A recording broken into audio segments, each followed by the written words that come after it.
Video clip जिससे मेरी ज़िंदगी suspense story in Hindi. Anoop शादी के लिए संजना से मिलने वाले हैं, लेकिन समझ नहीं आ रहा है कि उसने उसे पहले कहाँ देखा है। और फिर उसके सामने एक वीडियो क्लिप आता है। अनूप एक इंजीनियर है, उनको हाल ही में नौकरी लगी है। उनके घर वाले उनकी शादी जल्दी करने की सोच रहे हैं। वह रिश्ता को मना करने की कोशिश कर रहा था, लेकिन माँ को एक जानने वाले से रिश्ता आया। उन्हें लड़की अच्छी लगी, उसकी फोटो माँ ने मुझे दिखाई। अनूप की माँ शादी को जल्दी करने की सोच रही थी और सोमवार को लड़की वालों के घर जाने का फैसला किया। अनूप ने मना किया, लेकिन माँ को मनाना असंभव था। वे लड़की के घर पहुँचे जो उनके ही शहर में रहती थी। हम सभी हॉल में बैठे थे, तभी संजना चाय लेकर आई। जब अनूप ने उसे देखा तो उसको भी पसंद आ गई। जब हमें कुछ समय अकेले बातें करने को मिला तो मुझे संजना अच्छी लगने लगी। उसने शादी के लिए हाँ कह दिया। उसे लगा कि संजना और उसके परिवार वाले भी उसे पसंद कर लेंगे। फिर हम घर चले गए, लेकिन शाम के समय अनूप को ऐसा लग रहा था कि संजना को उसने पहले भी कहीं देखा है। अनूप को लगा कि शायद उसने संजना को सोशल मीडिया पर देखा होगा, लेकिन यह विचार उसने अपने दिमाग से हटा दिया। बेड पर सोते समय भी मैं सोचता रहा कि कहाँ देखा है। उसी वक्त संजना ने फोन किया। फिर उससे बातें करने लगा। मैंने पूछा कि क्या तुमने दिल्ली से पढ़ाई किया है? संजना ने बताया कि नहीं, मैं दिल्ली कभी कभी जाती थी, वो भी जब बहुत छोटी थी तब। लेकिन अनूप को अब याद आने लगा। संजना से 2-3 बार मिलने के बाद अनूप को यकीन होने लगा कि वह उसे पहले भी कहीं देखा है। वह उससे कई बार सवाल करता है। अनूप ने संजना से पूछा कि क्या उससे पहले किसी से प्यार किया या उसका कोई बॉयफ्रेंड था। संजना ने कहा कि मेरे फ्रेंड थे, लेकिन कोई बॉयफ्रेंड नहीं था। इसके बाद अनूप को लगा कि संजना झूठ बोल रही है। उसने अपने दोस्तों को संजना की फोटो दिखाई और उन्हें बताया कि वह उससे शादी करने वाला है। वह सोच रहा था कि शायद किसी और ने भी संजना को देखा हो, शायद वे उसे पहचान लेंगे। अनूप ने संजना से सीधे पूछा कि उसने उसे कहाँ देखा है। वह यह सोच रहा था कि शायद किसी पार्टी में या कहीं और मिले होंगे। संजना भी अनूप के बर्ताव से परेशान थी और उससे बार बार पूछ रही थी कि उसके साथ होकर भी वह पास महसूस नहीं होता। क्या बात है? उसने अनूप से कहा कि अगर मुझ पर भरोसा नहीं है तो मुझसे शादी नहीं करे। इसके बाद वह चली गई। संजना का कोई फोन नहीं आया और अनूप ने भी उसे कॉल नहीं किया। उसे यह समझ नहीं आ रहा था कि इस बात से वह इतना परेशान क्यों हो रहा है।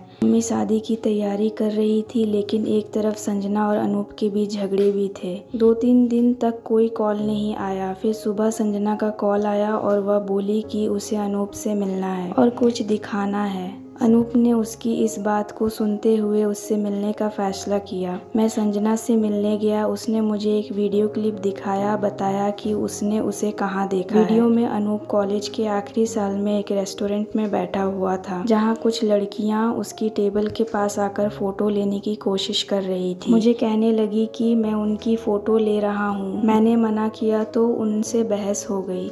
संजना ने बताया कि उस समय मैं कज़न बहन के साथ दिल्ली में रहती थी। सोशल मीडिया पर प्रैंक वीडियो अपलोड करती थी। उस समय मोबाइल मेरे हाथ में था और मैं वीडियो बना रही थी। तुम्हारे बाल उस समय बड़े थे और करीब 5 साल हो गए इस बात को, तो इसीलिए मैं तुम्हें पहचान नहीं पाई। संजना का प्रैंक था जिसमें सभी रेस्टोरेंट के स्टाफ भी शामिल थे। वीडियो के खत्म होने के बाद हम सॉरी बोलने की कोशिश कर रहे थे, लेकिन अनूप बहुत डर गए थे। उनकी बोलती बंद हो गई थी और वे उठकर चले गए।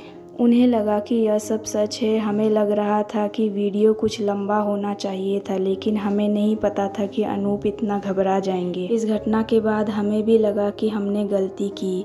उनका डर हमारी वजह से था। दीदी अब किसी को भी परेशान नहीं करने का पूरा ध्यान रखती हैं और हमने उस दिन सीखा कि मजाक के लिए किसी को परेशान नहीं करना चाहिए। इसीलिए उन्होंने तुम्हारा वीडियो भी नहीं अपलोड किया। अनूप कहने लगे कि तुम्हारे बारे में सोचते समय मुझे भी याद आया कि मैंने तुम्हें वहाँ देखा था जब तुम वीडियो बना रही थी। मुझे लगता है कि ऐसा मजाक करना अच्छा नहीं है। मैं तो कई दिनों तक सोचता रहा कि तुम सब मुझे बेवजह पिटवाने वाली थी। तुम्हारी कज़न की शक्ल मुझे अच्छे से याद है। संजना हंसते हुए बोली, लगता है अभी तक आपको हमारे सपने आते हैं। संजना बस हंसती रही और पूछी, शादी तो करोगे ना? मैंने कहा, अब तो जरूर करूँगा और तुम्हें और तुम्हारी बहन दोनों को परेशान करूँगा। संजना ने अपनी बहन को वीडियो कॉल किया और फिर वे दोनों मेरा मजाक बनाते रहे। उनकी बहन बोली, अगर आप ज़्यादा परेशान करेंगे तो हम आपका वीडियो वायरल कर देंगे। इससे मेरे सारे सवालों का जवाब मुझे मिल गया। आज के सोशल मीडिया के दौर में हर किसी को यह ध्यान रखना चाहिए कि किसी का वीडियो उसकी मर्जी के बिना अपलोड नहीं करना चाहिए। आशा करती हूँ ये वीडियो आपको पसंद आया होगा। इस वीडियो पर आपकी क्या राय है हमें कमेंट कर ज़रूर बताएं। वीडियो पसंद आया हो तो लाइक और शेयर करना बिल्कुल ना भूलें। चैनल पर नए हो तो चैनल को सब्सक्राइब जरूर कीजिए। वीडियो देखने के लिए, कहानी सुनने के लिए आपका बहुत बहुत धन्यवाद।